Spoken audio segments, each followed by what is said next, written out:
Good morning, good people. Today is Sunday,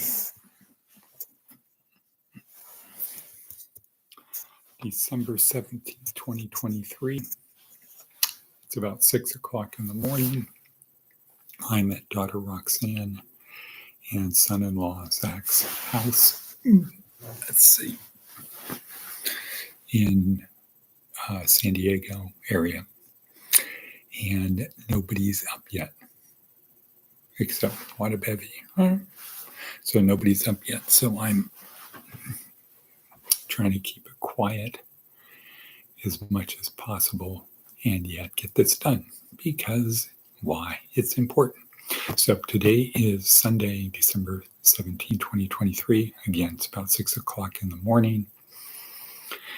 And we are here from Department of Career Services to help you learn the tools to move forward in life on your journey, to maximize your journey. That's all we do, is help you with the tools to get from point A to point B, from where you are to someplace better, from Someday Isle to Success Landia. But you have to do the work. However, it's worth it because it's about the journey, not about the destination. The destination is where you're going, but it's about the journey. So let's get started with our breathing exercise. Exhale, inhale. We're trying to get our lungs as full as possible. So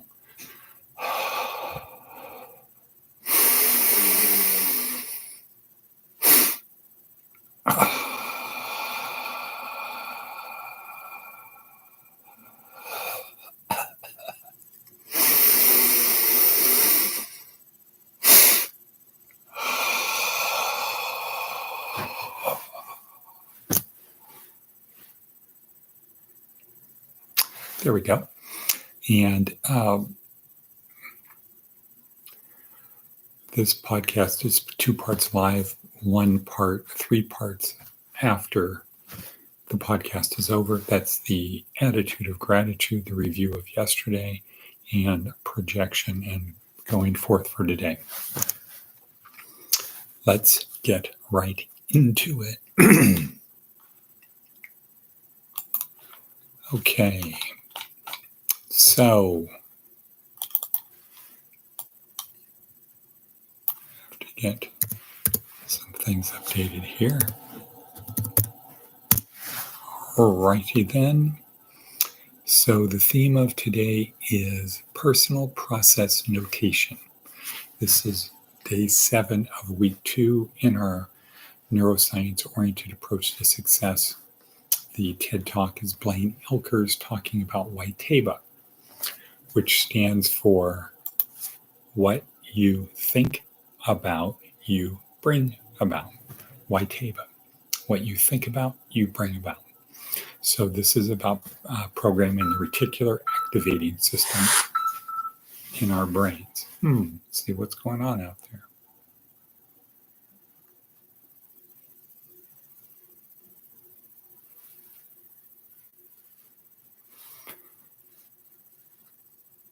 Okay. Sophie has a lot of crying cats.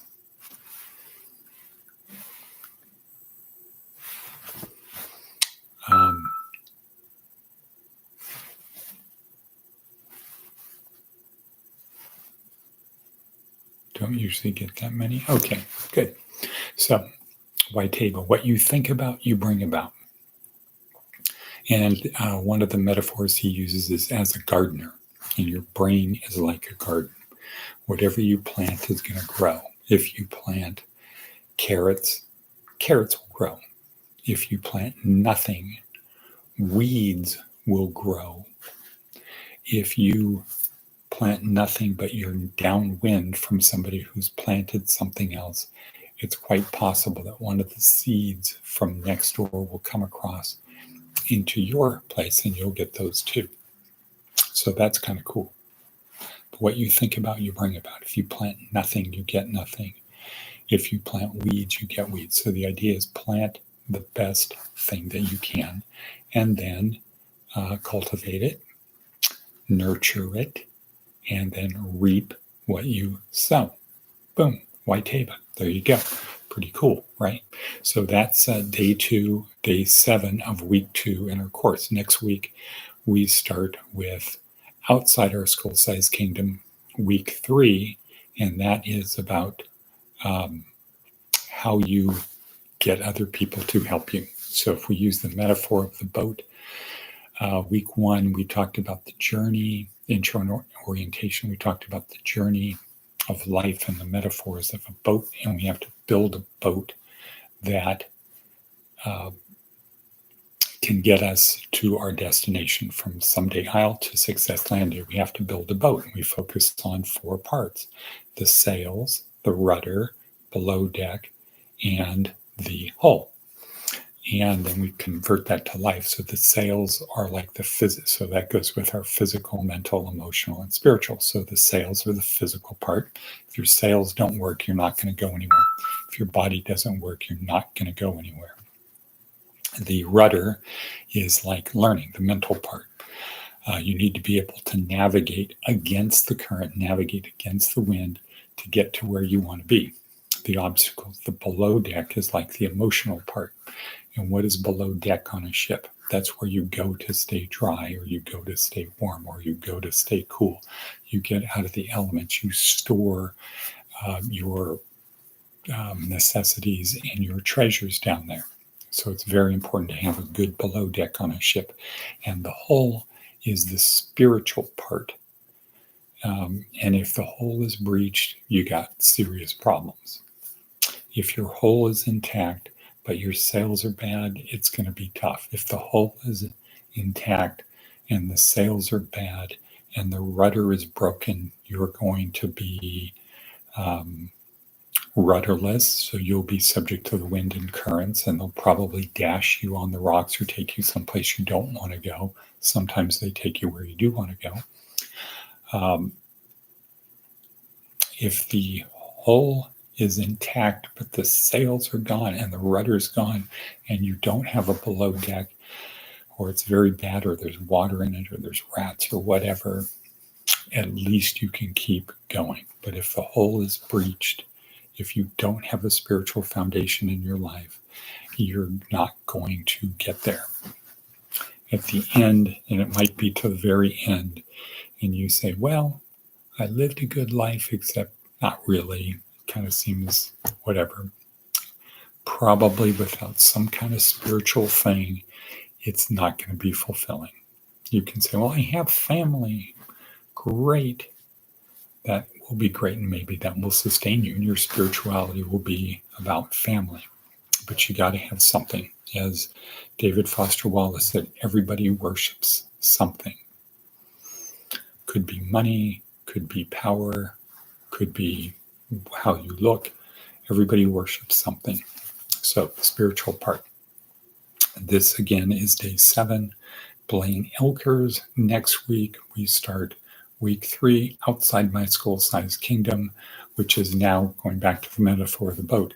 I need to have people on the boat. I can't do it myself.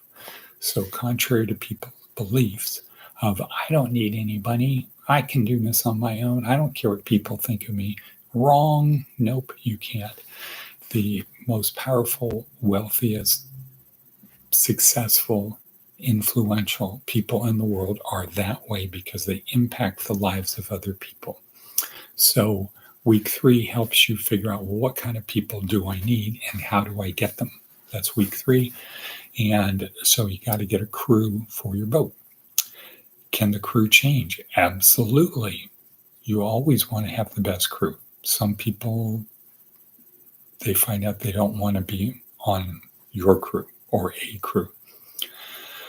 So you always have to be able to attract the best crew possible. Maybe you have this crew gets you from here to here. Well, you need a different crew to get you from here to the next step of your journey. So getting a crew is essential. And then like week 4 is about how do you not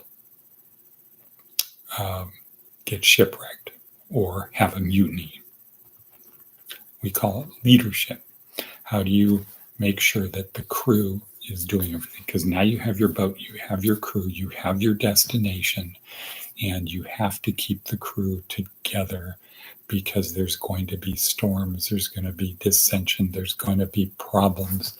And so week 4 is about how do you navigate with the people to get to your destination. Or maybe you decide you're going to change destination. Who knows? But that's week 4. But here we are at week 2. Just finishing week 2. I'm here in San Diego with my daughter. I was given a great gift, which I'm going to call a Christmas gift, of a Peloton, because they're moving, and I always wanted one. And I programmed into my RAS, and boom, good things. So let's see, mission for today. Okay, let's go back to our worksheet. What do we got here? Seth Godin talking about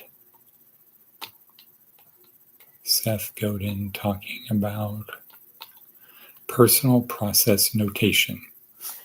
I'll remember it later. I confess I rarely do. It turns out it's easier to remember questions than answers, and tools like Google Docs and photos in the cloud give us a chance to build out our own personal search engine. It takes 14 steps to construct the pages in one of my InDesign projects. Inevitably, when I return to the file after a few months, I forget some of them. I wrote myself a one-page manual in Google Docs, and there it is, with links and screenshots whenever I need it. When you get a new electronic device, take pictures of the manual before you toss it. When a professional is showing you how to do something, take a video of it, label it, put it in your cloud for later. Take pictures of all of your credit cards, IDs, and important documents. When you're having a good day, go for a walk and record a 10-minute audio sharing your optimism, confidence, and possibility. You'll want to listen to it again. When a returning event happens for the first time, put it in your calendar. The dog meds remember will happen without you prompting it every month. The dog meds reminder will happen without you prompting it every month. P.S. I wrote this post to remind me to do this too. Okay, very good practical advice. Use the technology to make it easier to do the things you need to do. Let's see, what else we got? The glory of God is man fully alive. St. Irenaeus, John 7:37. Now on the last day, the great day of the feast, Jesus stood and cried out, saying, "If anyone is thirsty, let him come to me and drink. He who believes in me, as the scripture said, from his innermost being will flow rivers of living water." Okay. The glory of God is man fully alive. So that would be nurturing and sharing the presence of God within us. Bing, bong.